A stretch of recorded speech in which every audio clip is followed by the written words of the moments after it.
சமுதாயத்தில் நமக்காக எந்தவித எதிர்பார்ப்பும் இல்லாமல், ஏன்னா இயற்கையை பொறுத்தவரை நாம் சேவை செய்யும் பொழுது இயற்கை நமக்கு மழையாக மட்டும் அன்பை கொடுப்பார்கள், திரும்ப வேறு எதுவும் கூட இவர்களுக்கு கிடைக்கப் போவதில்லை. அப்படி இருந்தும் கூட எந்தவித ஊடக வெளிச்சம் இல்லாமல் தன்னந்தனியாக நிறைய இடத்துல இயற்கை சம்பந்தமான இந்த அற்புதமான வேலையை செய்து கொண்டிருக்கக்கூடிய எல்லோருக்கும் இந்த நேரத்தில் நான் நன்றிகளை தெரிவிப்பதோடு, சில முக்கியமான மனிதர்களை அடையாளப்படுத்தி மேடைக்கு அழைத்து அவர்களுக்கு ஒரு சிறு காணிக்கையாக ஒரு விருதை கொடுத்து இங்கே அமர்த்தி இருக்கின்றோம். அவருடைய பெயரை சொல்லி அவர்களுக்கு நன்றி சொல்வது என்னுடைய கடமையாக கருதுகின்றேன். மிக முக்கியமாக நம்முடைய மதிப்புக்குரிய ஐயா விவேக் அவர்களுடைய துணைவியார் அம்மா அருட்செல்வி விவேக் அவங்க வந்திருக்கிறாங்க. ஒரு விவேக் ஐயாவுடைய கனவை இன்றைக்கு நினைவாக்கி கொண்டிருக்கின்றாங்க. கிட்டத்தட்ட 38 லட்சத்திற்கு மேலே கிரீம் கலாம் ப்ராஜெக்டில் இன்னைக்கு எல்லா இடத்திலும் கூட மரம் நட்டு கொண்டிருக்கின்றார்கள். இங்கே வந்து சிறப்பான ஒரு உரையை கூட கொடுத்திருக்கிறாங்க. அவர்களுக்கு இந்த நேரத்தில் என்னுடைய முதற்கண் வணக்கத்தை நன்றிகளை தெரிவிச்சுக்கிற காரணம், விவேக் ஐயாவுடைய கனவு மிகப்பெரிய கனவு. அது ஒரு சினிமா துறையில் ஒரு பெரிய ஒரு மரியாதை இருக்கக்கூடிய நடிகராக இருந்தாலும் சரி, தன்னை தாண்டி அவர் யோசித்ததனுடைய விளைவு மரத்தை வைக்க வேண்டும் என்கின்ற ஆசை. எல்லா மனிதர்களுமே தன்னை பற்றி யோசிப்பாங்க. சில மனிதர்கள் மட்டும்தான் தன்னை தாண்டி சமுதாயத்தை பற்றி யோசிப்பாங்க. அதில் முதன்மையானவர் தமிழகத்தில் இன்னைக்கு மறைந்திருக்கக்கூடிய ஐயா விவேக் அவர்கள். அவருடைய துணைவியார் அவர்கள் இதை முன்னெடுத்துட்டு போகிறது எங்களுக்கு சந்தோஷம். வருகின்ற காலத்தில் நிச்சயமாக அந்த 1 கோடி மரத்தை நோக்கி வேகமாக அவருடைய வெற்றி பயணம் இருக்கும் என்கின்ற முழு நம்பிக்கை எனக்கு இருக்கு. அதே போல நம்முடைய வைகை நதியினுடைய வைகை ரிவர் பீப்புள்ஸ் மூவ்மெண்ட் அதனுடைய ஒருங்கிணைப்பாளராக இருக்கக்கூடிய வைகை எம் ராஜன் அவர்கள் இருக்கிறாங்க. அவர்களுக்கும் இந்த நேரத்தில் நன்றி கலந்த வாழ்த்துக்களை வணக்கங்களை தெரிவித்துக் கொள்கின்றேன். Toffee champion green Tamil Nadu mission அம்பாசிடராக இருக்கக்கூடிய முருகச்செல்வன் அவர்களுக்கு இந்த நேரத்தில் என்னுடைய வாழ்த்துக்களை தெரிவித்துக் கொள்கின்றேன். ரீகம்போஸ் ரீசைக்கிளிங் பிரைவேட் லிமிடெட் அதன் சார்பாக வந்திருக்கக்கூடிய அருமை சகோதரர் சரண்ராஜ் அவர்கள், பிரசாந்த் அவர்களுக்கு இந்த நேரத்தில் வாழ்த்துக்களை தெரிவித்துக் கொள்கின்றேன். சத்தியமங்கலத்திலிருந்து இங்கே வந்திருக்கக்கூடிய பயோடைவர்சிட்டி கன்சர்வேஷன் ட்ரஸ்ட் பிசிடி அந்த அமைப்பின் சார்பாக நந்தகுமார் அவர்கள், கார்த்திக் அவர்களுக்கு இந்த நேரத்தில் எங்களுடைய நன்றிகளை வணக்கத்தை தெரிவித்துக் கொள்கின்றேன். மரம் தங்க கண்ணன் சார்பாக வந்திருக்கக்கூடிய அருமை சகோதரர் விஜயகுமார் அவர்கள் வந்திருக்கிறாங்க. அவர்களுக்கும் எங்களுடைய வாழ்த்துக்களை தெரிவித்துக் கொள்கின்றோம். ஆனைமலை ஆலம்பிழுது அறக்கட்டளை மிகச்சிறப்பாக அந்த பகுதியில் பலகாலமாக ஒரு ஞாயிற்றுக்கிழமையும் விடாம வேலை செய்து கொண்டிருக்கின்றார்கள். சார்பாக வந்திருக்கக்கூடிய அருமை சகோதரர் செந்தில்குமார் அவர்களுக்கு இந்த நேரத்தில் எங்களுடைய வாழ்த்துக்களை வணக்கங்களை தெரிவித்துக் கொள்கின்றோம். தேன் சிட்டு அறக்கட்டளை சார்பாக ஒரு பெரிய ஒரு பணியை சமுதாய பணியை செய்திருக்கக்கூடிய பிரதீப் குமார் அவர்களுக்கும் இந்த நேரத்தில் எங்களுடைய வாழ்த்துக்களை வணக்கங்களை தெரிவித்துக் கொள்கின்றோம். நம்முடைய அழைப்பை ஏற்று இங்கே சிறப்புரை ஆற்றுவதற்காக வந்திருக்கக்கூடிய அந்த துறை சார்ந்த நிபுணர்கள், குறிப்பாக சிறுதுளி அறக்கட்டளைக்கு அறிமுகமே தேவையில்லை அதன் சார்பாக வந்திருக்கக்கூடிய அருமை சகோதரர் சின்னசாமி அவர்களுக்கு, திருப்பூரிலிருந்து வந்திருக்கக்கூடிய அண்ணன் குமார் துரைசாமி அவர்களுக்கு, SLRM அண்ணன் ஸ்ரீனிவாசன் அவர்களுக்கு, பெருந்துறை சுரேஷ் மனோகரன் அவர்களுக்கு, பேராசிரியர் கார்த்திக் ஜெயபாலன் அவர்களுக்கு, செல்வி அருமை சகோதரி பிரசித்தி சிங் அவர்களுக்கு, அருமை சகோதரர் செந்தில்குமார் அவர்களுக்கு, கனகராஜ் அவர்களுக்கு இந்த நேரத்தில் எங்களுடைய வாழ்த்துக்களை வணக்கங்களை தெரிவித்துக் கொள்கின்றோம் நீங்கள் வந்ததற்காக. அதே போல இந்த பிரிவினுடைய தலைவர்கள் மிக கடுமையாக உழைத்த இந்த நிகழ்ச்சியை சென்னையில் ஏற்பாடு செய்திருக்கின்றார்கள். மாநில தலைவராக இருக்கக்கூடிய கட்சியினுடைய மூத்த தலைவர் அண்ணன் RP கோபிநாத் அவர்களுக்கு, மாநிலத்தினுடைய துணைத் தலைவர் MS சரவணன் அவர்களுக்கு, மாநில செயலாளர்கள் குணசேகரன் அவர்கள், வெற்றி செல்வன் அவர்கள், சதீஷ் ஸ்ரீனிவாசன் அவர்கள், மூர்த்தி அவர்களுக்கு, மாவட்ட தலைவர்கள் இந்த பணியை சிறப்பாக செய்து கொண்டிருக்கக்கூடிய சில மாவட்ட தலைவருடைய பெயரை சொல்வது என்னுடைய கடமையாக கருதுகின்றேன். விக்னேஷ் அவர்கள், செல்வராஜ் அவர்கள், ராஜாராம் அவர்கள், ரவிச்சந்திரன் அவர்கள், ஜீவராஜ் அவர்கள், ஸ்ரீனிவாசகம் அவர்கள், ஜீவன் அவர்கள், அதே போல இங்க இருக்கக்கூடிய எல்லா முக்கியமான தலைவர்களுக்கு, இந்த மேடையில் இருக்கக்கூடிய மாநிலத்தினுடைய துணைத் தலைவர் அருமை அண்ணன் டால்பின் ஸ்ரீதர் அவர்களுக்கு, வந்திருக்கக்கூடிய பத்திரிகை நண்பர்களுக்கு, சுற்றுச்சூழல் பிரிவு தமிழகம் முழுவதும் பொறுப்பில் இருக்கக்கூடிய அன்பு சகோதர சகோதரிகள் வந்திருக்கின்றீர்கள். உங்களுக்கும் என்னுடைய மாலை வணக்கத்தை தெரிவித்துக் கொள்கின்றோம். அன்பு சகோதர சகோதரிகளே, இந்த நிகழ்வை இது போல நாம் நடத்த வேண்டும் என்று அவர்கள் ஆசைப்பட்ட பொழுது இவர்களுக்கு நான் கொடுத்த ஒரே ஒரு அறிவுரை, இது கட்சி சார்ந்த நிகழ்வாக இருக்கக்கூடாது. இது பாரதிய ஜனதா கட்சி நடத்துகின்ற நிகழ்வாக இருந்தாலும் கூட இது கட்சி சாராத ஒரு நிகழ்வாக நாம் நடத்தி, பத்திரிகை நண்பர்கள் வர்றாங்க, நிறைய மக்களுக்கு இயற்கையின் மீது மறுபடியும் ஒரு பெரிய அளவில் ஒரு நம்பிக்கை ஊட்டணும், மாற்றத்தை கொடுக்க வேண்டிய கட்டாயத்தை நாம் வலியுறுத்தணும். எல்லாவற்றையும் தாண்டி why the time is now, எதற்காக இந்த நேரத்தில் இதை செய்ய வேண்டும் என்கின்ற ஒரு அச்சாணி போல் பேச்சுக்கள் பேசக்கூடிய நண்பர்கள், வாழ்க்கையில சாதனை செய்திருக்கக்கூடிய நண்பர்கள், அவங்களை இங்கு அழைச்சு மக்களுக்கு அறிமுகப்படுத்துங்க. அதே போல இந்த நிகழ்வு இன்று காலையிலிருந்து நடந்து கொண்டிருக்கிறது. இந்த ஒரு அரசியல் கட்சி எதற்காக நடத்துறோம் அப்படின்னாங்க, எங்களுடைய கடமையாக முதல்ல இதை பார்க்குறோம். இது அரசியல் கட்சியினுடைய கடமை. சில நேரத்தில் மக்கள்கிட்ட அவேர்னஸை கிரியேட் பண்ணணும்.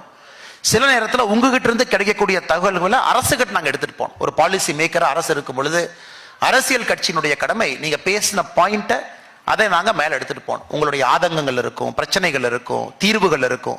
அதை அரசுக்கு தெரிவிக்க வேண்டியது எங்களுடைய கடமையாக கருதுகிறோம். அது இரண்டாவது.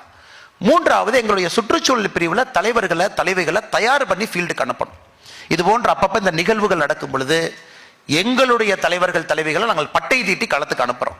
அவங்க உங்களோட இன்னும் கொஞ்சம் கோஆர்டினேட் பண்ணுவாங்க. குறிப்பாக இந்த பிரச்சனைக்கான சொல்யூஷனை அவங்களே கீழே இருந்து இண்டிபெண்டாக வேலை பார்த்து ஒரு சொல்யூஷனை கொடுப்பாங்க. இன்னைக்கு தமிழகம் எங்க இருக்கு? இந்திய அளவில் சுற்றுச்சூழலை பொறுத்தவரை நாம எங்க இருக்கோம் அப்படின்னு நீங்க கொஞ்சம் யோசிச்சு பாருங்க.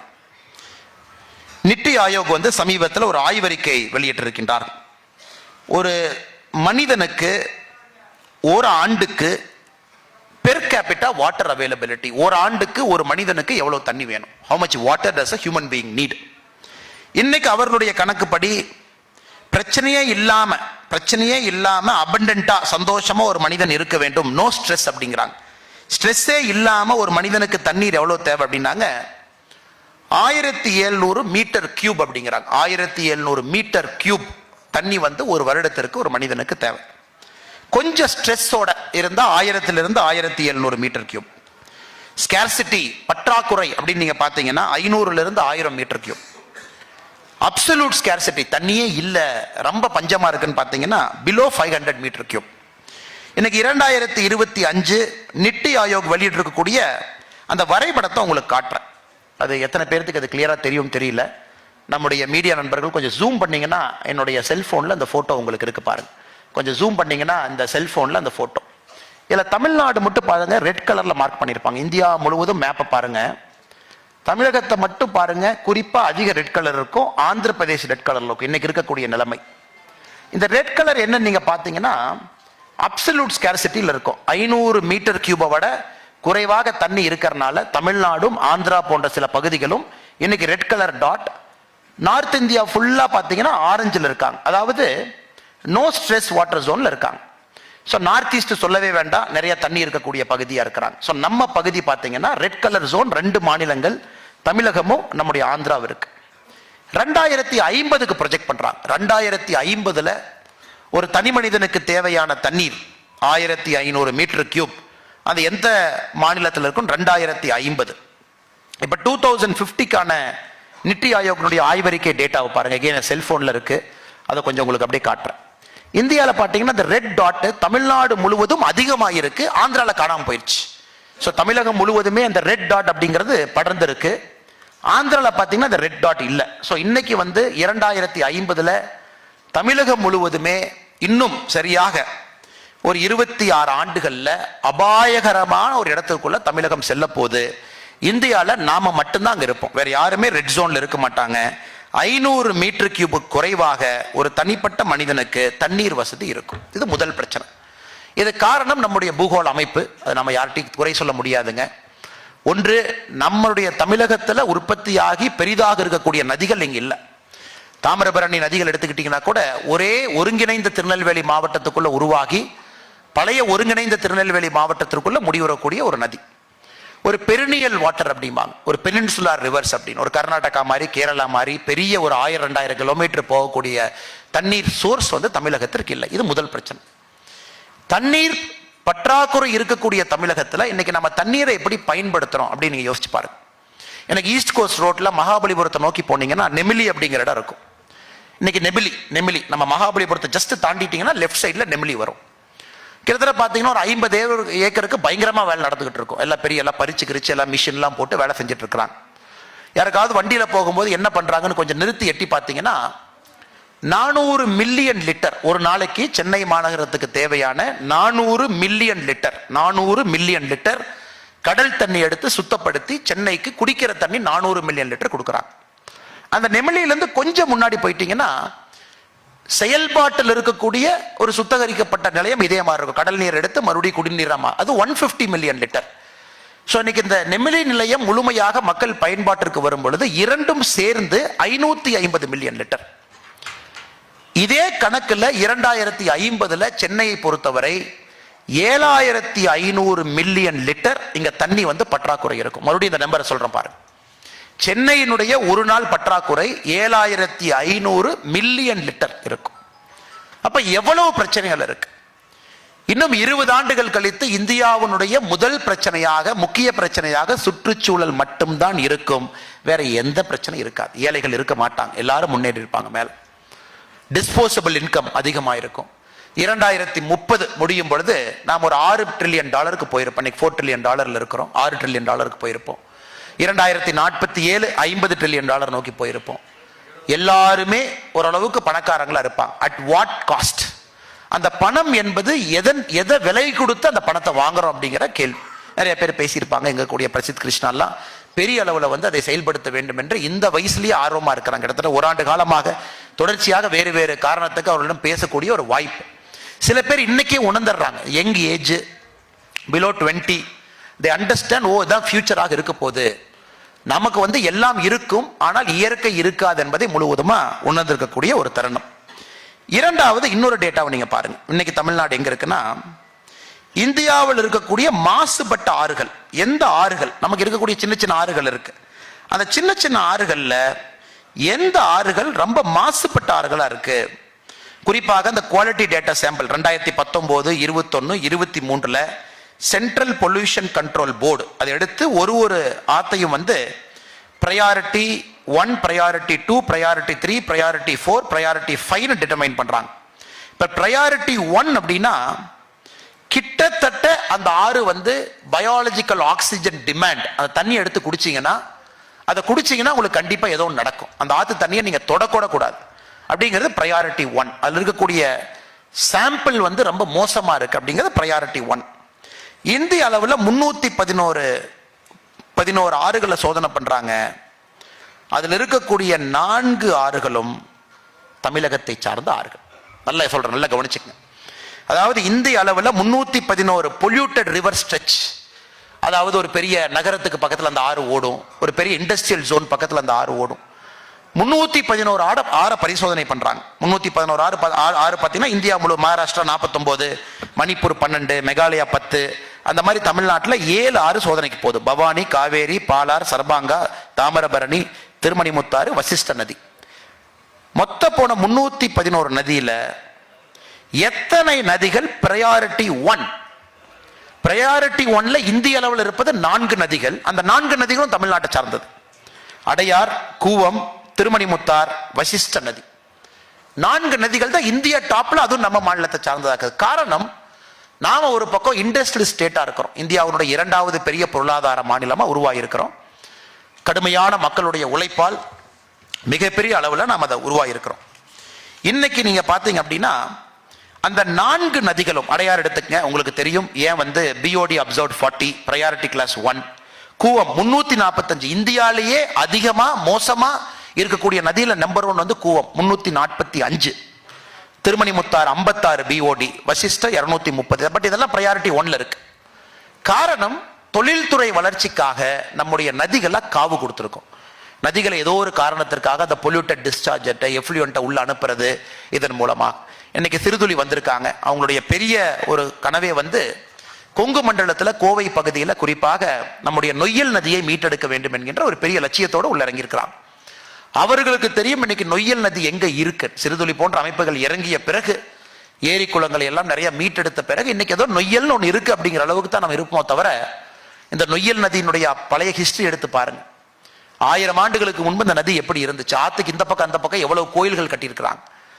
அந்த கொங்கு மண்டலத்தினுடைய ஒரு ஃபங்க்ஷனிங்கே நொய்யல் நதியை மையமாக வச்சிருந்த ஒரு நதி இன்னைக்கு காணாம போயிருச்சு. நொய்யல் நதியினுடைய கிளை நதிகளை பத்தி நான் பேசவே விரும்பலைங்க. கிளை நதிகள்லாம் காணாம போயிருச்சு. 15 ஆண்டுகளுக்கு முன்பு வந்த தண்ணி இன்னைக்கு தண்ணி இல்லை. தாமிரபரணி ஒரே மாவட்டத்தில் உருவாகி ஒரே மாவட்டத்தில் இருக்கக்கூடிய தாமிரபரணியாக இருந்தாலும் கூட one of India's most polluted ரிவரா மாறி இருக்கு. இதெல்லாம் ஒரு பக்கங்க ஐயா, தண்ணீரை பற்றி ஒரு பக்கம். இரண்டாவது சுற்றுச்சூழல் மாசுபடுறதை பத்தி, குறிப்பாக நம்முடைய காற்று அது எந்த அளவுக்கு மாசுபடுறோம் இருக்கக்கூடிய தலைவர்கள் எல்லாம் பேசியிருப்பாங்க. இன்னைக்கு வந்து சாதாரணமா நம்முடைய குழந்தைகள் எல்கேஜி யூகேஜி போறாங்க. நீங்களே யோசிச்சு பாருங்க, எத்தனை நம்முடைய குழந்தைகளுக்கு இன்ஃபெக்ஷன் எவ்வளவு அதிகமா வருதுன்னு யோசிச்சு பாருங்க. எவ்ரி வீக் எல்லா வீட்லயும் எல்லா குழந்தைக்கும் இன்ஃபெக்ஷன். நம்ம சிம்பிளா எப்படி அதை முடிச்சு விட்டுறோம், குழந்தைன்னு இருந்தால் அப்படி இன்ஃபெக்ஷன் வரத்தாங்க செய்யும். ஸ்கூலுக்கு போனால் இன்ஃபெக்ஷன் வரத்தாங்க செய்யும். அது சின்ன வயசுல இருக்கக்கூடிய குழந்தைங்க, யாராச்சும் ஒரு குழந்தைக்கு இன்ஃபெக்ஷன் வந்திருக்கும், குழந்தைக்கு இன்ஃபெக்ஷன் வந்துருது. எல்லா வீட்லையும் நடக்கக்கூடிய பஞ்சாயத்து, என்னுடைய வீடு உட்பட. இன்னைக்கு எதற்கு இது அதிகமா இருக்குன்னு பாருங்க. நம்முடைய குழந்தை ஒரு ஸ்கூல் வேன்ல போறாங்க, குழந்தை, நான் பின்ன பெரியவங்களை பத்தியே பேசலைங்க, ஒரு பள்ளிக்கூடத்துக்கு போறாங்க, எந்த விதமான காத்தை சுவாசிக்கிறாங்க, காத்துல இருக்கக்கூடிய பார்ட்டிகுலேட் மேட்டர் PM என்ன யோசிச்சு பாருங்க.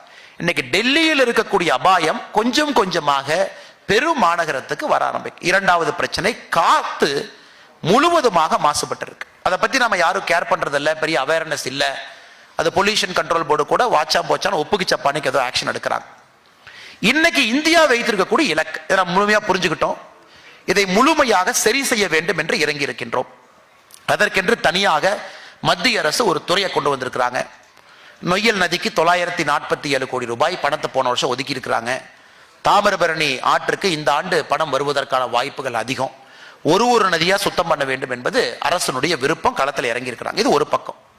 இன்னொரு பக்கம் நமாமி கங்கா ப்ராஜெக்ட் மாதிரி எடுத்து இந்தியாவுடைய பெரிய நதிகளை சுத்தப்படுத்துறதுக்கான முழு முயற்சி. இன்னொரு பக்கம் இந்தியா முழுவதும் மாசுபட்டிருக்கக்கூடிய நதிகளை மத்திய அரசு கை வைத்து சரி பண்ணணும் ஒரு பக்கம் யோசிக்கிறாங்க. மாநில அரசு முயற்சி எடுத்துக் கொண்டிருக்கின்றார்கள், சரி செய்யணும், சுற்றுச்சூழலை சரி பண்ணணும். ஏன்னா இந்த ஸ்பீச்சை பொறுத்த வரைக்கும் இது அரசியல் ஸ்பீச் இல்லைங்க. ஏன்னா அது அரசியல் சார்ந்த ஒரு நிகழ்வு இல்லை. இங்க வந்திருப்பவர்களும் அரசியல் சார்ந்தவர்கள் கிடையாது, அவங்கள நிபுணர்கள், அந்தந்த துறையில பெரிய நிபுணர்கள். அதனால இதுல அரசியல் கொஞ்சம் கூட கலக்க வேண்டாம், மக்களுக்கு இது ஒரு அறிவுரையாக சொல்ல வேண்டும் என்பது என்னுடைய ஆசை. இன்னொரு பக்கம் மோடி ஐயா பெரிய கனவோடு இறங்கிட்டாங்க. 2070 நெட் கார்பன் நியூட்ரல் அப்படிங்கிறார். 2070 என்னுடைய தேசம், பாரத தேசத்துல ஒரு பார்ட்டிகுலேட் மேட்டர் கார்பனை விட்டனா அதை நான் டிராப் பண்ணிடுவேன். 2070 நெட் கார்பன் நியூட்ரல். இது அறிவிச்ச ஒரே ஒரு நாடு நாம மட்டும்தான். சைனா அறிவிக்கல, அமெரிக்கா அறிவிக்கல, இந்த கான்ஃபரன்ஸ் ஆஃப் பார்ட்டி COPல எந்த ஒரு நாடும் கூட அறிவிக்கல. எல்லாமே சைனா என்ன சொன்னா, இல்ல இல்ல நீங்க வளர்ந்துட்டீங்க, கிரீன் ஹவுஸ் கேஸ் எமிஷன் நீங்க தான் பிரச்சனை, நாங்க வளர்ந்த பின்னாடி தான் குறைப்போம். அமெரிக்கா என்ன சொல்லாச்சு, ஆமாப்பா நாங்க வளர்ந்தோம், இருந்தும் நீ வளர்ந்துகிட்டு இருக்க, கொஞ்சமாச்சு குறை. வளர்கின்ற நாடுகள் என்ன சொல்றாங்க, இல்ல இல்ல நாங்க குறைக்கிறோம்னா நீங்க டெக்னாலஜி டிரான்ஸ்பர் ஃபண்ட் கொடுங்க, அந்த பணத்தை வச்சு நாங்க குறைச்சிக்கிறோம். இந்த மாதிரி ஒரு நாடுகள் பேசும் பொழுது மோடி அவங்க இனிஷியேட்டிவ் எடுத்தாங்க பாரிஸ்ல. இது வேலைக்காகாது. வளர்ந்த நாடுகள் ஒரு பக்கமும் வளர்கின்ற நாடுகள் ஒரு பக்கமும் சண்டை போட்டுக் கொண்டிருக்கும் பொழுது நம்முடைய வருங்கால தலைமுறை அது யோசிக்காது. பிஜேபி இருந்தீங்களா, காங்கிரஸ் இருந்தீங்களா, தமிழ்நாட்டில் DMK இருந்தீங்களா, ADMK இருந்தீங்களா, பிஜேபி இருந்தீங்களான்னு இன்னும் பிறக்காத குழந்தைக்கு என்னங்க தெரியும்? 2070 வாழுகின்ற மனிதர்கள் இன்னும் பாதி பேர் பிறக்கவே இல்லை.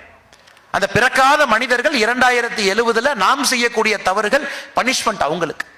அதனால இன்னைக்கு சமுதாயமாக நாம் சொல்லி இருக்கின்றோம், 2070 பாரத நாட்டை பொறுத்தவரை நெட் கார்பன் நியூட்ரல் அப்படின்னு நம்ம சொன்னதுக்கு அப்புறம் மிச்ச நாடுகள் யோசிக்கிறாங்க, முடியுமா? ஃபர்ஸ்ட் அமெரிக்கா கேட்டான், இந்தியானால முடியுமா? நாம என்ன சொன்னோம், ஆமா நாங்க பண்றோம். எப்படி பண்றோம்? ஃபர்ஸ்ட் இன்டர்நேஷனல் சோலார் அலையன்ஸ் ஒன்று உருவாக்குறோம், ISA. உலகத்துல இந்தியா தலைமையில உருவான ஒரு அலையன்ஸ், இன்டர்நேஷனல் சோலார் அலையன்ஸ். உலகத்தில் இருக்கக்கூடிய நாடுகள் ஒன்றாக இணைந்து சோலாரை ப்ரமோட் பண்ணுங்க. இது ஒரு பக்கம். நியூக்ளியர் எனர்ஜி, ஹைட்ரல் எனர்ஜி, தெர்மல் எனர்ஜியை குறைப்பதற்கான முழு முயற்சி அரசு எல்லா இடத்தையும் எடுக்கிறாங்க. எல்லா கவர்மெண்ட் பில்டையும் ஆடிட்டிங் பண்றாங்க. ஃபர்ஸ்ட் கவர்மெண்ட் பில்டிங்ல இதை பண்ணுங்க. மோடி அவர்கள் வீட்டுக்கு விளக்கு கொடுத்திருக்கிறாங்க, LED பல்ப். இதன் மூலமா பவர் கன்சம்ஷனை வந்து குறைங்க, அதே நேரத்தில் இலுமிசன்ஸை ஜாஸ்தி பண்ணுங்க. இதெல்லாம் ஒரு பக்கம் நாம் அரசாக செய்கின்றோம். பொதுமக்களாக நாமளும் இணைஞ்சு பண்றோம். நாமளும் முடிஞ்ச அளவுக்கு அந்த பல்பை வாங்கி ஒரு சின்ன விஷயமா இருந்தாலும் கூட செய்யறோம். இது நாட்டினுடைய விஷயத்தை பற்றி. மூன்றாவது குளோபல் வார்மிங். நமக்கு விருப்பம் இருக்கோ விருப்பம் இல்லையோ, குளோபல் வார்மிங் பிரச்சனையை இன்னைக்கு நாம கண்கூடாக பார்க்க ஆரம்பித்து விட்டோம். மழை பருவகாலம் தவற ஆரம்பித்திருக்கிறது. It has come down by 12%. 12% நெல் மகசூல் இந்த ஆண்டு குறைந்திருக்கிறது. நமக்கும் பக்கத்து மாநிலத்திற்கும் சண்டை போட வேண்டிய கட்டாயம். கர்நாடகாவில் போய் பாருங்க, எல்லா IT கம்பெனில டாப் பீப்புள் நம்முடைய தமிழ்நாட்டுக்காரங்க தான் இருக்காங்க. ட்ரெயின் எல்லாம் ஃபுல்லா போகும், பஸ் ஃபுல்லா போகும். மக்கள் இந்த எலெக்ஷன் அப்ப எல்லாரும் கேட்கறது என்ன, வந்தே பாரத் ஒன்று பெங்களூர் வாங்கி ஒன்று விடுங்க பார்க்கலாம், சென்னை பெங்களூர் 2 போடுங்கண்ணே, கோயம்புத்தூர் பெங்களூர் 2 இறக்குங்கண்ணே. எதுக்குங்கப்பா இவ்வளவு வேணும்னா, நம்ம பசங்களாம் பெங்களூர்ல வேலை பார்க்கறாங்கன்னே, திரும்ப வரணும்ல, அதுக்காக வண்டி ஏத்துக்கணும். ஸோ நம்முடைய தமிழர்கள் இன்னைக்கு பெங்களூர்ல இருக்காங்க, பெரிய பெரிய நிறுவனத்துல ரொம்ப நிபுணர்களாக இருக்கிறாங்க. ஆனா அரசியல் எப்படி மாறிடுச்சுனாங்க, 2 மாநிலமும் சண்டை போட வேண்டிய கட்டாயத்தில் இருக்கும்.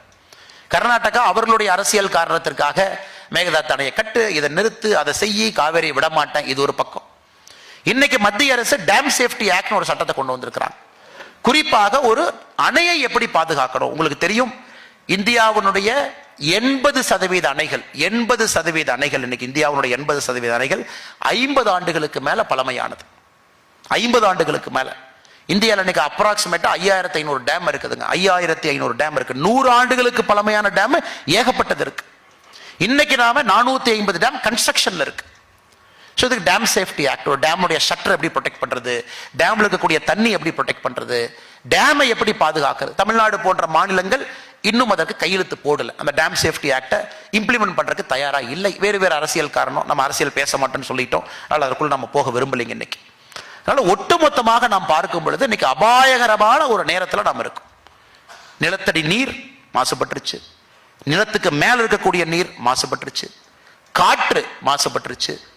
நாம நம்முடைய வாழ்க்கை முறை ஒரு பொல்யூட்டட் என்விரான்மெண்ட்டை நம்முடைய லைஃப் ஸ்டைல உருவாக்குறோம். தனி ஒரு மனிதனாக இருந்தா கூட ஒரு கார்ல போறோம். ஏன்னா அர்பன் டிரான்ஸ்போர்ட் சரியில்லை, பப்ளிக் டிரான்ஸ்போர்ட் பஸ் சரியில்லைங்க, ஏசி பஸ் இல்லைங்க, எலக்ட்ரிக் பஸ் இல்லைங்க, மெட்ரோ போனா கூட்டமா இருக்குதுங்க, அல்லது மெட்ரோ என் வீட்டுக்கு அதுக்கு தூரங்க, ஏறி இறங்குறதுக்கு சரியா வராதுங்க. இது நகரத்துல சொல்லக்கூடிய கம்ப்ளைண்ட். எதுக்காக நான் பப்ளிக் டிரான்ஸ்போர்ட் பயன்படுத்தணும்? சிங்கிள் ஆள் ஒரு கார்ல வர்றார். ஒரு கல்யாண மண்டபத்துக்கு போனீங்கன்னா 1000 கார் பார்க் பண்ணிருக்காங்க. ஒரு பெரிய ஊர்ல பெரிய கல்யாணத்துக்கு போனா 1000 கார். 1000 கார்ல மொத்தமா எத்தனை பேர் வந்திருக்காங்க எண்ணி பார்த்தீங்கன்னா 1500 பேர் தான் மண்டபத்துக்குள்ள இருக்கிறாங்க. ஸோ ஒருத்தரும் இண்டிவிஜுவலா ஒரு கார்ல வர்றாங்க. ஸோ அவர்களுக்கு இந்த நாட்டில் ஒரு சட்டத்தை போட்டு ஆர்டரை போட்டு ஒருத்தர் ஒரு காருக்குள்ள ஒருத்தர் வந்தா நான் ஃபைன் பண்ணுவேன். அந்த அளவுக்கு நம்முடைய ஜனநாயகம் என்ன மெச்சூர் ஆகல. மக்கள்கிட்ட சொன்னா கல்ல கோவப்படுவாங்க. இல்ல நாட்டுக்காக யாருமே ஒரு கார்ல வராதிங்க, கார் பூல் பண்ணுங்க, பப்ளிக் டிரான்ஸ்போர்ட் பயன்படுத்துங்க, நாங்க என்கரேஜ் பண்றோம். ஒரு ஸ்மார்ட் கார்டு வச்சுக்கங்க, ஆட்டோல இருந்து அந்த கார்டை பயன்படுத்துங்க, அதுல பணம் கொடுங்க, அதுலயே மெட்ரோல போங்க, அதே கார்டுல பப்ளிக் டிரான்ஸ்போர்ட் போங்க, கண்டக்டர் இருப்பாங்க இருக்க மாட்டாங்க, கையில மிஷின் இருக்கும், ஸ்வைப் பண்ணுங்க. அந்த அளவுக்கு மாநில அரசும் ஒரு பைனியரிங்கான டெசிஷன் எடுப்பதற்கு தயாரா இல்லை. மக்களை என்கரேஜ் பண்றதுக்கு மக்கள்கிட்ட ஒரு சின்ன ஸ்மார்ட் கார்டு, எதுல வேணாலும் ஏறுங்கய்யா, எங்க வேணாலும் இறங்குங்க, ஒரு ஸ்மார்ட் கார்டு எல்லா பக்கம் ஸ்வைப் பண்ணிட்டு வாங்கய்யா. இது ஐரோப்பிய நாடுகளில் பார்க்குறோம். ஒரு ஊரில் இறங்கினோடனே கேபிட்டல் சிட்டி ஏர்போர்ட்டில் ஒரு கார்டை கொடுக்குறோம். அதை பாக்கெட்டில் வச்சுக்கிட்டிங்கன்னா ட்ராமா அதே கார்டு, ட்ரெயினா அதே கார்டு, மெட்ரோவா அதே கார்டுங்க, உள்ள இருக்கக்கூடிய டிரான்ஸ்போர்ட் பஸ்ஸா அதே கார்டு. எந்த இருந்தாலும் ஒரு சிங்கிள் கார்டு ரீசார்ஜ் பண்ணி வேலையை செய்கிறோம். இந்தியா போன்ற நாடுகளில் கொஞ்சம் கொஞ்சமாக இங்கே எங்கும் அது வருதோ தவிர மொத்தமாக மக்களை என்கரேஜ் பண்ற அளவுக்கு வரல. ஸோ பாலிசியிலேயே சில இடத்துல பிரச்சனைகள் இருக்கு. அதனால் இன்னைக்கு உண்மையை சொல்ல வேண்டும் என்றால் தனி மனிதனாக நாம் உழைத்தால் மட்டும்தான் நம்முடைய சுற்றுச்சூழலை பாதுகாக்க முடியும். இதான் நிதர்சனமான உண்மைங்க. புலி வருதுங்கிற மாதிரி இவர் வருவாங்க, அவங்க வருவாங்க, இந்த அரசு வருவாங்க, அந்த அரசு வருவாங்க. அரசு by nature can encourage, government by nature நம்ம கிட்ட பார்ட்டிசிபேட்டிவ் டெமோக்ரஸியில நீங்கெல்லாம் பண்ணுங்கன்னு சொல்லாமோ தவிர அரசாக இணைந்து செய்வது ரொம்ப கடினமான ஒரு வேலை. பிரைம் மினிஸ்டர் அவர் முடிஞ்ச வரைக்கும் பிரதம மந்திரி அவர்கள் ஒரு தனி மனிதனை இன்ஸ்பயர் பண்ண பார்க்கிறார். ஸ்வச்ச பாரத் அவரே போறாரு, குப்பையை பார்க்கிறாரு, வண்டியை நிறுத்துறாரு, டெல்லி போலீஸ் ஸ்டேஷனுக்கு வெளியே குப்பையெல்லாம் அள்ளி ஒரு கூடையில போடுறாரு. எல்லாரும் கேட்பாங்கண்ணே பிரதம மந்திரி போட்டோக்காக போடுறாருண்ணே, போட்டோக்காகத்தானே போடுறாரு, ட்விட்டர்ல வர்றக்காக போடுறாரு. பிரதம மந்திரிக்கு வேற வேலை இல்லையானே? பிரதம மந்திரி டெய்லியும் போய் குப்பையெல்லாம் பிரதம மந்திரி நல்லவர் நான் ஒத்துக்கிறேன். ஒரு அரசியல் சண்டைகள் வரும் பொழுது ஒரு மாற்று கட்சி நண்பர் இது போன்ற ஒரு கருத்து வைப்பார். பிரதமர் டெய்லியும் போய் குப்பையல்னா உங்களால் நல்லவர்னு ஒத்துக்கிறேன், எப்பாச்சும் ஒரு நாள் குப்பையல்னா டிராமா தான். பட் நாம ஒரு பிரதமரா ஓட்டு போட்டு தேர்ந்தெடுப்பது குப்பை அள்ளுவதற்கு அல்ல. ஓட்டு போட்டு அவர் நாம உட்கார வச்சிருக்கிறது டெய்லி குப்பை அல்றக்கு இல்லைங்க. அவர் குப்பை அள்ளும் பொழுது ஒரு மெசேஜ் கொடுக்கிறார் நாட்டு மக்களுக்கு, நீங்களும் அந்த குப்பை எடுங்க, ஒரு தனி மனிதனாக நீங்க பாடுபடுங்க. ஆனா அவரை நீங்க டெய்லி குப்பை எல்லாம் வைக்கிறத விட அவருக்கு முக்கியமான வேலை இருக்கு, நாட்டை நடத்தக்கூடிய வேலை. ஒரு மகாபலிபுரம் வர்றாரு, பிளாஸ்டிக்கை பார்க்கிறார், அள்ளி போடுறார். அது சோசியல் மீடியாவில் நம்ம என்ன பண்றோம், உண்மையான அந்த பிளாஸ்டிக் அங்க இருந்துச்சா, அந்த பிளாஸ்டிக்கை பிஎம்க்கு முன்னாடி வரும்போது எப்படி இருந்துச்சு, அதை யாராச்சும் போட்டு பிஎம் எடுத்தாரா, அந்த மூடியை பாருங்க 2 நிமிஷத்துக்கு முன்னாடி இப்படி திரும்பி இப்ப திரும்பி இருக்குன்னா எவனோ வந்து மூடியை வச்சுட்டு போயிருக்கான். இதுதான் நம்முடைய டிபேட்டா இருக்கோ தவிர பிரதம மந்திரி பிளாஸ்டிக் எடுக்கிறாரு நம்மளையும் எடுக்க சொல்றாரு அப்படிங்கிற மெசேஜ் போறது இல்லைங்க. அதனால அவரும் எத்தனை முடியுமோ, கரூர்ல ரங்கா பாலிஸ்டர் இருக்கிறாங்க, அவர் போடக்கூடிய சட்டை கரூர்ல இருந்து போகுது. நீங்க பிரதமர் பாத்தீங்கன்னா சில நேரத்தில் அந்த ப்ளூ கலர் சட்டை போடுவார். என்விரான்மெண்ட் டேக்கெல்லாம் பாத்தீங்கன்னா ரீசைக்கிள்டு பிளாஸ்டிக் அதிலிருந்து உருவாகக்கூடிய ஒரு சட்டையத்தான் யுனைடெட் நேஷன்ஸ்ல போய் பேசினார் Modi coat, which was manufactured in Karur. 100% plastic பாட்டிலுடைய 100% அதை செஞ்சு கொடுத்தாங்க. ஆனா தமிழ்நாட்டு மீடியாவில் என்ன ஆகுது, அது அப்படி போட்டாங்களா, அது எப்படி போட்டா இப்படி ஆகி போயிருது. அதனால மெசேஜ் வந்து கீழே போறதில்லை. அது 6 முறை போட்டிருக்கார் பிரதமர் இதுவரை 6 முறை அந்த பர்டிகுலர் பிரைவேட் கம்பெனி கரூர்ல இருந்து உருவாக்கி இருக்கக்கூடிய அந்த பிளாஸ்டிக்ல இருந்து உருவாகக்குள்ள சட்டை செஞ்சு போட்டுருக்க ஒரு மெசேஜ் கொடுக்கிறார். பாருங்க, பிரதம மந்திரியாக நான் இருக்கிறேன், நீங்களும் அதை என்கரேஜ் பண்ணுங்க. எனக்கு எத்தனையோ நிறுவனங்கள் போகும் பொழுது பிளாஸ்டிக்ல போடக்கூடிய டிஷர்ட் வந்திருக்கு. பிளாஸ்டிக் பாட்டில் இருந்து அந்த ஃபைபர் அதை கொஞ்சம் போடுங்க, குப்பை அள்ளுங்க, சுத்தமா வச்சுக்கங்க. அடுத்து பிரதமர் சொல்றார், 75 ஆண்டுகள் முடித்திருக்கின்றோம், ஒரு மாவட்டத்தில் 75 ஏரி குளத்தை சுத்தம் பண்ணுங்க அப்படிங்கிறார். 75 ஆறு ஏரி குளத்தை 75 ஆண்டுகள் சுதந்திரத்திற்காக பண்ணுங்க. இன்னைக்கு சொல்லியிருக்கார், இப்ப அன்னையின் பெயர்ல ஒரு மரம் நடுங்க. விவேக் ஐயா இருந்தா எப்படி சந்தோஷப்பட்டிருப்பார். அவர் இந்தியாவுடைய பிராண்ட் அம்பாசிடராகவே விவேக் ஐயா வச்சிருக்கலாம். அன்னையின் பெயர்ல மரம் நடுங்க, எவ்வளவு பெரிய விஷயம் பாருங்க. அது ஏன் அன்னைன்னு சொல்றாரு? இத்தனை காலமா நாம் என்ன சொன்னோம், மரம் நடுங்கன்னு சொன்னோம். ஆனா பிரதமர் எவ்வளவு விவரமா அன்னையின் பேர்ல, ஏன்னா அன்னையின் பேர்ல நட்டுட்டீங்கன்னா அந்த மரத்தை நீங்க பாத்துக்குவீங்கன்னு அர்த்தம். அந்த மரம் நல்லா இருக்கா, ஆடு மாடு கடிச்சிருக்கா, அந்த மரத்துக்கு சரியா தண்ணி எல்லாம் ஊத்திருக்காங்களாப்பா, எட்டினாச்சு நம்ம பார்ப்போம். இல்லாட்டி மரத்தை வச்சுட்டு யாரோ பார்த்துக்குவாங்கன்னு நம்ம கிளம்ப மாட்டோம். அன்னையின் பேர்ல மரம் நடுங்க அப்படின்னா நமக்கும் அந்த மரத்திற்கும் ஒரு பாச பிணைப்பு இருக்கும். அதனால எல்லாத்தையும் என்ன சொல்றாருன்னா, ஒரு இந்தியன் ஒரு மரத்தை நடுங்க. 142 கோடி பேர் இருக்கும். குழந்தைங்களை விட்டுறலாங்க, பிலோ 10 இயர்ஸ் விட்டுறலாம், இல்ல பிலோ 8 இயர்ஸ் விட்டுறலாம். 8 இயர்ஸ்க்கு மேல நீங்க எடுத்தா கூட 120 கோடி பேர் இருக்கிறாங்க. 120 கோடி பேர்த்துல 80 கோடி பேர் ஒரு மரத்தை வச்சாங்கன்னா ஒரு மரம் 80 crore ட்ரீ, அது எவ்வளவு பெரிய கார்பன் சிங்கா மாறும் பாருங்க. எத்தனை விஷயத்தை அதனால் டிராப் பண்ண முடியும்.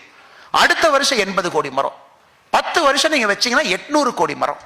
சோ நம்முடைய இலக்கு 2070 கார்பன் நியூட்ரல். எவ்வளவு அருமையான ஒரு யோசனை பாருங்க. இதுல அரசியல் வந்துருது, தேவையில்லாத அரசியல் இதுக்குள்ளே வந்துருது. அதனால் என்னுடைய அன்பான வேண்டுகோள், துறையினுடைய நிபுணர்கள் இங்க வந்திருக்கிறாங்க, விஷயத்தினுடைய அர்ஜென்சி நமக்கு தெரியும். என்னங்க, இந்தியாவுடைய 4 முக்கியமான மாசுபட்ட 4ம் தமிழகமா? உண்மைதான். 311 ஆறுல என்னங்கன்னா 2050 எல்லாமே ரெட்டா காட்டுறீங்க, தமிழ்நாடு மட்டும் ரெட்டா இருக்கு. உண்மைதான். இன்னைக்கு நாமளும் ஆந்திராவா இருக்கோம். ஆந்திராக்கார எப்படி எஸ்கேப் ஆகிறாங்க, எப்படி எஸ்கேப் ஆகிறாங்கன்னு எனக்கு தெரியலங்க. அந்த ரிப்போர்ட்டை முழுசா படிக்கிறதுக்கான நேரம் இல்லை. பட் நாம தமிழ்நாடு ரெட்னோடனே நம்ம ஊர் மட்டும் தான் படிச்சுட்டு வந்தாங்க. நமக்கு இந்த பிரச்சனை இருக்கு, நாம சரி பண்ணணும். இந்த பிரச்சனை அர்பன் டிரான்ஸ்போர்ட்டை ஃபிக்ஸ் பண்ணணும், அது பிரச்சனை. எலக்ட்ரிக் பஸ்ஸஸ் நிறைய வேண்டும், அது பிரச்சனை. மக்களுடைய லைஃப் ஸ்டைல், இதெல்லாம் தாண்டி பிரதமர் லைஃப்னு சொல்றாரு. ஒரு வார்த்தை பாருங்க, லைஃப்னே ஒரு சிஸ்டம். பிரதமர் என்ன சொல்றாரு, யுனைடெட் நேஷன்ஸ்ல இந்த ஆண்டு சொன்னாரு, போன ஆண்டும் சொன்னாரு, லைஃப். அதாவது என்விரான்மெண்ட்டுக்கு லைஃப் அப்படிங்கிறத ஃபாலோ பண்ணுங்க. அதாவது உங்களுடைய வாழ்க்கையே சுற்றுச்சூழலுக்கு தகுந்தவாறு உங்கள் வாழ்க்கை மாற வேண்டும். லிஃப்ட்டை பயன்படுத்தாதீங்க. நான் வரும்போது லிஃப்ட் ஆன் பண்ணியிருந்தாங்க, நான் லிஃப்ட்ல ஏறி வரல. ஒரு சுற்றுச்சூழல் மீட்டிங் போறோம், நாம போய் இவ்வளவுலாம் பேச போறோம். இன்னைக்கு நாம லிஃப்ட்டை பயன்படுத்தக்கூடாது. ஒரு தனிப்பட்ட சங்கல்பம், தலைவர் கூட தப்பா நினைச்சேன், நான் லிஃப்ட்ல கீழே இருக்கேன், நீங்க டக்குனு மேல ஓடி வந்துட்டீங்க. இல்ல, நாம இன்னைக்கு பேசுறோம், இந்த மெசேஜ் நம்ம சொல்றோம், இன்னைக்கு நம்ம பயன்படுத்தாம இருப்போம், முடிஞ்ச வரை சில இடத்துல பயன்படுத்தாம இருப்போம். பிரதமர் சொல்றாரு, தேவையில்லாம லிஃப்ட்டை பயன்படுத்தாதீங்க, அதுல கொஞ்சம் எனர்ஜியை கன்சர்வ் பண்ணுங்க. சைக்கிளை பயன்படுத்துங்க, உடல் ஆரோக்கியமும் கூட, அதே நேரத்தில் உங்களுக்கு என்விரான்மெண்டல் லைஃப் ஸ்டைலும் கூடாது. முடிஞ்ச வரைக்கும் ரீசைக்கிள்டு ப்ராடக்டை யூஸ் பண்ணுங்க. வாட்டர் பாட்டில் நீங்க கேரி பண்ணுங்க, பேக்கை கேரி பண்ணுங்க. அதுல ஒரு சூப்பர் மார்க்கெட் போறீங்க, கடைக்கு போறீங்க, அண்ணாச்சிட்ட போறீங்க, ரோட்டோரத்தில் ஒரு கடையில மாம்பழம் வாங்குறீங்கன்னா அந்த பையில போட்டு எடுத்துட்டு வாங்க. Simple things. எல்லாவற்றையும் தாண்டி ஆடம்பரத்தை சொல்றாரு. எவ்வளவு தேவையோ அவ்வளவு மட்டும் வாழுங்க. You want to buy an extra shirt, நமக்கு தெரியும், ஒரு ஷர்ட் எக்ஸ்ட்ரா வாங்குறீங்கன்னா 60,000 லிட்டர் தண்ணி ஒரு சட்டைக்கு வேணும். 60,000 லிட்டர்ஸ் மினிமம். 60,000 லிட்டர் தண்ணி போயிருக்கு அந்த சட்டைக்கு வரக்கூடிய பருத்தியிலிருந்து நூலை எடுத்து ஒரு சட்டை செய்யறக்கு. அப்ப எக்ஸ்ட்ரா ஒரு சட்டை உங்களுக்கு வேண்டுமா? யோசிங்க ஒரு நிமிஷம். 10 சட்டை இருக்கு, 12 சட்டை இருக்கு, 13வது ஒரு சட்டை வேணுமா?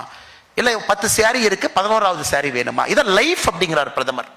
அதனால இந்த என்விரான்மெண்ட்ல, சுற்றுச்சூழல்ல ஒரு பெரிய மாற்றத்தை கொடுக்க வேண்டும் என்றால் உங்கள் வாழ்க்கையை அதுக்கு தகுந்த மாதிரி மாத்திக்கங்க அப்படிங்கிற கான்செப்டை நாம உலகத்துல வச்சிருக்கோம். லைஃப் அப்படிங்கிறது இந்தியா யோகாக்கு பிறகு மிகப்பெரிய அளவுல உலக நாடுகள் முழுவதும் நாம் எடுத்து சென்று கொண்டிருக்கின்றோம். அதனால் அதிகமாக உங்க நேரத்தை எடுத்து விரும்பலீங்க. 6:30 மணி இருக்கு, காலையிலிருந்து எல்லோரும் களைத்து போய் அமர்ந்திருக்கின்றீர்கள். அதனால் உங்களுக்கு நான் வைக்கக்கூடிய அன்பான வேண்டுகோள், அபாயகரமான நேரத்தில் இருக்கிறோம். 1.5 degree rice is a phenomenal change. உலகத்தினுடைய தன்மையை மாத்திருங்க, உலகத்தினுடைய தன்மையா மாறிடும். ஆவரேஜ் டெம்பரேச்சர் ப்ரீ இண்டஸ்ட்ரியல் எராக்கும் இன்னைக்கும் 1.5 டிகிரி உயர்ந்திருக்கு அப்படின்னா நம்முடைய வாழ்க்கை தன்மையை மாத்திரும். ஏசி இல்லாம நம்மளால இருக்க முடியல. இது எவ்வளவு பெரிய சைக்கிள் பாருங்க. சுற்றுச்சூழல் மாசுபட்டுருச்சு, சூடு அதிகமாயிருச்சு, சரி ஏசியை போடுறான். ஏசியை போட்டீங்கன்னா குளோரோஃபுரோ கார்பன் இருக்கு, அது போய் ஓசோனை டேமேஜ் பண்ணுது. ஏசி அதிகமா பயன்படுத்தணும், ஓசோனை டேமேஜ் பண்ணுது. ஓசோனை டேமேஜ் பண்ணுச்சுன்னா மறுபடியும் சுற்றுச்சூழல் பாதிப்பாகுது. இது யோசிச்சு பாருங்க அப்படின்னு. இது ஒரு சைக்கிளிக்கல் இதுக்குள்ள போக ஆரம்பிக்கும். சுற்றுச்சூழல் கெட்டு போச்சு, அதுக்கு ஏசி வேணும். ஏசியை போட்டா சிஎஃப்சி வருது, அது போய் ஓசோனை கெடுக்கும். ஓசோன் கெட்டு போனால மறுபடியும் குளோபல் வார்மிங் அதிகமாகும். அதனால ஒரு சைக்கிளிக்கல் ப்ராசஸ்க்குள்ள மாட்டியிருக்கோம். அதனால இந்த சுற்றுச்சூழல் பிரிவு ஒரு பெரிய விஷயத்தை கையில் எடுத்திருக்கிறாங்க. மெயினா அவேர்னஸ் கிரியேஷன், மாற்றத்தை கொடுக்கணும் அப்படிங்கிற நம்பிக்கை. எல்லாவற்றையும் தாண்டி நம்முடைய பாரதிய ஜனதா கட்சி, நம்முடைய அமைப்பு, நம்முடைய தலைவர்கள், தொண்டர்கள், நீங்க பொதுமக்களோடு இணைந்து இதை கையில் எடுக்கணும். ஒரு ஞாயிற்றுக்கிழமை இங்க பாருங்க நிறைய இருக்கிறாங்க. கோவையில அன்பு தம்பி மணிகண்டன் இருக்கார், கோவை குளங்கள் பாதுகாப்பு அமைப்புன்னு வச்சிருக்கார். ரொம்ப ஆச்சரியம், 300 200 வாரத்தை தாண்டி ஒரு குளத்தை சுத்தம் பண்றாங்க. ஒரு அமைப்பு இருக்கு, 200 வாரமா ஒரு குளம், ஒரு சண்டே ஒரு குளம், செகண்ட் சண்டே ஒரு குளம். நான் கேட்டேன், சரி ஏதோ பெரிய ஆளா இருப்பாரு இருக்கு, கையில பணம் எல்லாம் இருக்க மாட்டிருக்கு, அதான் ஒரு வாரமும் இத்தனை குளத்தை சுத்தம் பண்றாரு. நான் கேட்டேன், தம்பி என்ன பண்றீங்க? அண்ணே நான் பைக் மெக்கானிக் என்ன அப்படின்னாரு. அப்படிங்களா தம்பி, எப்படி எல்லாத்தையும் ஒன்று சேர்த்துறீங்கன்னு? ஆனால் ஒன்றும் இல்லைண்ணே, வாட்ஸ்அப் குரூப் போட்டேன், அது 10, 15, 20, 30, 40, 200, 300 ஆயிடுச்சு. போன ஆண்டு மத்திய அரசு அவருக்கு ஒரு விருது கொடுத்துருந்தாங்க, நம்முடைய ஜல்ஜீவன் மினிஸ்ட்ரியிலிருந்து அவர் பண்றார். அதே போல இங்க இருக்கக்கூடிய அந்த இந்த பண்ணாரி அம்மன் கன்சர்வேஷன் ட்ரஸ்ட் எல்லாம் பார்த்தீங்கன்னா பயோடைவர்சிட்டி மிகப்பெரிய வேலை செய்கிறாங்க. குறிப்பாக புலி, யானை வழித்தடம் அந்த ஏரியாக்குள்ள they are doing pioneering work, awareness creation. அவங்க எல்லாமே எக்ஸ்பர்ட்ஸ், எல்லாருமே they are absolutely ஒரு ப்ரொஃபஷனல்ஸ். ஆனால் அதை விட்டுட்டு ஒரு டைமும் கொடுத்து அவங்க செய்கிறாங்க. அதே மாதிரி நம்முடைய விழுதுகள் அமைப்பு இங்கே இருக்கிறாங்க. அவங்களும் பார்த்தீங்கன்னா எல்லா வாரமும் விடாமல் இதை கையில் எடுத்துட்டு இருக்கிறாங்க. ஆலம் விழுது அறக்கட்டளை ஆனைமலையில் கிட்டத்தட்ட 2-3 நிகழ்ச்சி நான் செல்வதற்கு கூட எனக்கு ஒரு வாய்ப்பு கிடைச்சது. அவர்களும் இதை பெரிய லெவலில் கையில் எடுத்துட்டு இருக்காங்க. சிறுதுளி பற்றி நம்ம சொல்லவே வேண்டாம், ஒரு மிகப்பெரிய அளவில் ஒரு பெரிய போராட்டமாக, சமுதாய இயக்கமாக அதை மாற்றியிருப்பது தான் சிறுதுளியினுடைய சாதனை. இங்கே இருக்கக்கூடிய எல்லோரும் இருக்கிறாங்க, ரீகம்போஸ் ரீசைக்கிளிங் பிரைவேட்டு, இங்கே இருக்கக்கூடிய டோஃபி சாம்பியன் அண்ணன், வைகை எம் ராஜன் அண்ணன், எல்லோரும் மறுபடியும் தேன்சிட்டு அறக்கட்டளை எந்தவித எதிர்பார்ப்பும் இல்லாமல் அவங்க வேலை பார்க்குறாங்க. அதான் முக்கியங்க, எந்தவித எதிர்பார்ப்பு இல்லாமல் வேலை பார்க்குறாங்க. அது சகோதரி பிரசித்தி அவங்க என்ன அவங்க வயசு என்ன சார் இருக்கும்? இவங்க நம்ம ஊரினுடைய கிரேட்டா தன்பக். அவங்க என்ன பண்ணாங்க, ஃப்ரைடே ஸ்கூலுக்கு போகாத, அது என்னை பொறுத்த வரைக்கும் ஒரு நெகட்டிவ் வேலை. அவங்க நல்லா பண்ணியிருக்கலாம், ஸ்கூலுக்கு போகாத, நாம எல்லாம் சேர்ந்து போராட்டம் பண்ணுவோம், அது ஒரு வழி. நெகட்டிவ்லி ஒரு பாசிட்டிவ் இம்பாக்ட் நோக்கி போறது. ஆனா பிரசித்தி கிருஷ்ணா மாதிரி சகோதரிகள் என்னன்னா, ஸ்கூலுக்கு போ ஆனா மறவை அப்படிங்கிறாங்க. நீ என்ன வேணாலும் செய்ய, ஆனா பிளான்ட் அ ட்ரீ. ஸோ இது போன்ற இந்த இளம் வயதுல நமக்கு ஒரு இன்ஸ்பிரேஷனா இருக்கக்கூடியவங்க நம்மளோட இருக்கிறாங்க. அதனால உங்களுக்கு எல்லாம் மறுபடியும், ஏன்னா எங்கிட்ட சொல்யூஷன் இல்லை சார், என்னண்ணே 30 நிமிஷம் பேசுறீங்க, சொல்யூஷனே கொடுக்கல. இது சொல்யூஷனே இல்லைங்க. இயற்கைக்கு என்ன சார் சொல்யூஷன்? நாம் நம்மை மாற்றிக்கொள்ள வேண்டும், களத்தில் இறங்க வேண்டும், எல்லோரையும் ஒருங்கிணைக்க வேண்டும், சின்ன சின்ன விஷயங்களை அவங்ககிட்ட பேசணும், அதன் மூலமாக ஒரு மாற்றத்தை ஏற்படுத்தணும். அது மட்டும்தான் இதுக்கு சொல்யூஷன். அதனால் மறுபடியும் வந்திருக்கக்கூடிய அன்பு சகோதரி அரடிச்செல்வி விவேக் அவர்கள் ரொம்ப நாட்கள் அன்னைக்கு சொன்னாங்க, ஒரு இன்டர்வியூல பார்த்தேன், விவேக் ஐயா எப்பொழுதும் அவங்க கூடவே இருக்கிற மாதிரி இருக்கிறாங்க அப்படின்னு ஒரு இன்டர்வியூல சொல்லியிருந்தாங்க. அது உண்மைதாங்க ஐயா, எங்க கூடவும் எப்பவும் விவேக் ஐயா இருக்கிற மாதிரி தான் எங்களுக்கு இருக்கு. அதனால் எங்களுக்கு அவர் ஒரு பெரிய இன்ஸ்பிரேஷன். அதனால் இங்கே வந்திருக்கக்கூடிய எல்லோருக்கும் இந்த நேரத்தில் நன்றி தெரிவித்து, நம்முடைய அன்பு சகோதரர்கள் 4 தீர்மானத்தை கொண்டு வந்திருக்கிறாங்க. 4 தீர்மானத்தை கொண்டு வந்திருக்கின்றார்கள். முதல் தீர்மானம், உலக சுற்றுச்சூழல் தினம் ஜூன் 5 அப்பிருந்து நம்முடைய பிரதமர் அவர்கள் அன்னையினுடைய பேரில் ஒரு மரத்தை நடுங்க அப்படின்னு சொன்னாங்க. அதற்கு பிரதமருக்கு நன்றி தெரிவிச்சிருக்கிறாங்க. எங்களுடைய அன்பான வேண்டுகோள், மரம் நடாதவங்க தயவு செஞ்சு ஒரு மரத்தை நடுங்க. அம்மாவுடைய நட்சத்திரத்தை அந்த மரத்துக்கு பெயர் கொடுங்க. நீங்க மாற்று சமுதாய நண்பர்களா இருக்கிறீங்க, ஒரு இஸ்லாமிய சகோதரரா இருக்கிறீங்க, அல்லது நீங்க கிறிஸ்தவ சகோதரரா இருக்கிறீங்க அப்படின்னா, நீங்க உங்களுடைய மதத்துக்கு உட்பட்டு என்ன இருக்கோ, அம்மாவை நான் வச்சுக்கிற மாதிரி நீங்களும் ஒரு பேர் கொடுங்க, ஒரு நட்சத்திரம் கொடுங்க, அம்மாவுடைய பேர் கொடுங்க. ஞாபகம் இருக்கிற மாதிரி அந்த மரத்தை நீங்க பேணி காக்க வேண்டும். அதே போல சுற்றுச்சூழல் பாதுகாப்பின் அவசியத்தை பள்ளி கல்லூரி மாணவர்கள் மத்தியில் விழிப்புணர்வு அடைய செய்ய பள்ளி அண்ட் கல்லூரியில் பயிலரங்கம் நடத்துவது மற்றும் குழுக்கள் அமைப்பது என தீர்மானிக்கப்பட்டது. அதை நம்முடைய கட்சி முன்னெடுத்துட்டு போவோம். அரசியல் கலக்காம ஒரு சமுதாய மாற்றத்திற்காக பாரதிய ஜனதா கட்சி பாடுபடும். 1000 நாட்களில் 1/2 கோடி மரக்கன்றுகள் நடுவது எனவும். நான் என்ன பனைமரத்துக்கு வரவே இல்லைங்க சார். பனைமரம் ரொம்ப ஒரு டிராஜிக் ஸ்டோரி. இன்னைக்கு தமிழ்நாட்டினுடைய ஒரு பெரிய டிராஜிக் ஸ்டோரினா பனைமரம். ஏன்னா இதை ஒரு 5 நிமிடம் பேசி ஆகணும். காமராஜர் ஐயா 1964 காமராஜ் பிளான் அவரே கொண்டு வந்தாரு. அவரே ஆட்சியில் இல்லைனாரு. அவரே நான் அரசியல்ல கட்சி வேலை செய்யறேன், சீஃப் மினிஸ்டரா இல்லைன்னு சொன்ன ஒரு உத்தம தலைவன். பதவியிலிருந்து வேண்டான்னு தூக்கி போட்டு போய் 1964 1964க்கும் 2024 60 ஆண்டுகள் பார்த்தீங்கன்னா தமிழ்நாட்டினுடைய விவசாய நிலம் என்பது 1 லட்சம் ஹெக்டர் குறைஞ்சிருக்கு.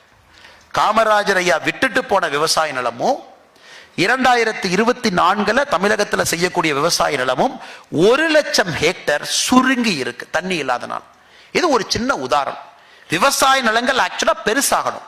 1964 மக்கள் தொகை என்ன, 2024 மக்கள் தொகை என்ன, பல காரணங்கள் இருந்தாலும் ஒரு மிக முக்கிய காரணமா பனை மரத்தை வச்சுக்கணும். இன்னைக்கு பனை மரத்தை திரும்ப கொண்டு வர வேண்டும் என்பதில் எல்லோரும் உறுதியா இருக்கிறோம். அதுவும் நான் சார்ந்திருக்கக்கூடிய பாரதிய ஜனதா கட்சி இன்னும் உறுதியா இருக்கு. பணங்கள்ல கொண்டு வரணும் அப்படிங்கிறதுல நம்ம தெளிவா இருக்கோம். விவசாயத்துக்கு ஒரு ஊக்கத்தை கொடுக்க வேண்டும். அதன் மூலமாக பட்டி தொட்டி எல்லாம் இந்த பண விதையை போடணும், பண மரத்து விதையை போடணும். ஒரு 10 விதையை போய் விரிசினோம்னா ஒரு 3 பரமணனாச்சும் அதில் முளைக்கும். அதை கண்டிப்பா நம்ம கொண்டு வர வேண்டும் என்று எல்லா இடத்திலும் பெரிய போராட்டத்தை நாம் எடுக்க வேண்டும். அதற்கு மிக முக்கியமாக 1000 நாட்களில் 1/2 கோடி பனைமரங்கள் மரக்கன்றுகள் நடுவது எனவும், தமிழ்நாட்டில் உள்ள மாநில மற்றும் தேசிய நெடுஞ்சாலைகளின் இருபுறமும் தன்னார்வலர்களை ஒருங்கிணைத்து விதைகள், குறிப்பாக பனை விதைகள் விதைப்பது மற்றும் மரக்கன்றுகள் நடுவது என தீர்மானம் நிறைவேற்றப்பட்டது. இது ஒன்று. இன்னொரு விஷயம் உங்களுக்கு அன்பான வேண்டுகோள், குறிப்பா நேஷனல் ஹைவேக்கே ஒரு ஃபண்ட் இருக்கு. சென்டர்ல மரத்தை மெயின்டைன் பண்ணி அதை மெயின்டைன் பண்றதுக்கான பணம் சிஆர்எஃப் ரோடு ஃபண்ட்ல வச்சிருக்கிறாங்க. அதையும் கூட நாம சில தன்னார்வ நண்பர்கள்ட்ட சொல்லி அவங்கள அப்ளை பண்ண சொல்லி நேஷனல் ஹைவே நாம் கட்டும் பொழுது மத்திய அரசு சென்டர்ல மரத்தை வச்சு அந்த மரத்தை கூண்டு போட்டு தண்ணி ஊற்றி பாதுகாக்கிறதுக்கு ஒரு சிங்கிள் கான்ட்ராக்ட் அவங்க எடுக்கலாம். அதையும் நீங்க பொதுமக்கள்கிட்ட ஒரு அறிவுரையாக சொல்லி அதை கொண்டு வரணும். அடுத்து சொல்லியிருக்கீங்க, தொழிற்சாலைகள் மற்றும் சிறு குறு நிறுவனங்களில் உற்பத்தியாகும் கழிவு நீரானது நீர்நிலைகளில் கலந்து சுற்றுச்சூழலை மாசு ஏற்படுத்தாத வண்ணம் தமிழக அரசானது நிறுவன உரிமையாளர்களிடமும் சுற்றுச்சூழல் பாதுகாப்பு நிபுணர்களிடம் கலந்து ஆலோசித்து தக்க வழிகாட்டுதல் நெறிமுறைகளை வெளியிட்டு சுற்றுச்சூழலை பாதுகாக்க வேண்டும் என்று தமிழக அரசுக்கு ஒரு வேண்டுகோள் வைத்திருக்கின்றோம். அது 4வது தீர்மானமாக 4 தீர்மானத்தை நம்முடைய சுற்றுச்சூழல் பிரிவம் கொண்டு வந்திருக்கீங்க. அதற்காக ஒரு நன்றி தெரிவித்து வந்திருக்கக்கூடிய ஆண்டோர்களுக்கு, சான்றோர்களுக்கு, பெரியோர்களுக்கு, வெளியிருந்து வந்திருக்கக்கூடிய நிபுணர்களுக்கு, மிக முக்கியமாக பாரதிய ஜனதா கட்சியினுடைய சுற்றுச்சூழல் பிரிவினுடைய அன்பு தலைவர்கள் உற்சாகத்தோட போங்க சார், ஒரு உத்வேகத்தோட போங்க. நாம் செய்ய வேண்டிய பணி இது எலெக்ஷனு ஓட்டு எதுவும் சம்பந்தம் இல்லை சார். மக்களுக்காக நாம் அதை செய்யணும். ஏன்னா நம்ம எல்லாம் மக்களுக்கு சேவை செய்வதற்காக ஒரு கட்சியை சார்ந்து இருக்கிறோம். அதனால் நீங்கள் இதை பெரிய ஒரு உற்சாகத்தோடு செய்ய வேண்டும் என்று அன்போடு கேட்டுக்கொண்டு என்னுடைய உரையை முடித்துக் கொள்கின்றேன். நன்றி, வணக்கம். பாரத் மாதா கி ஜெய்.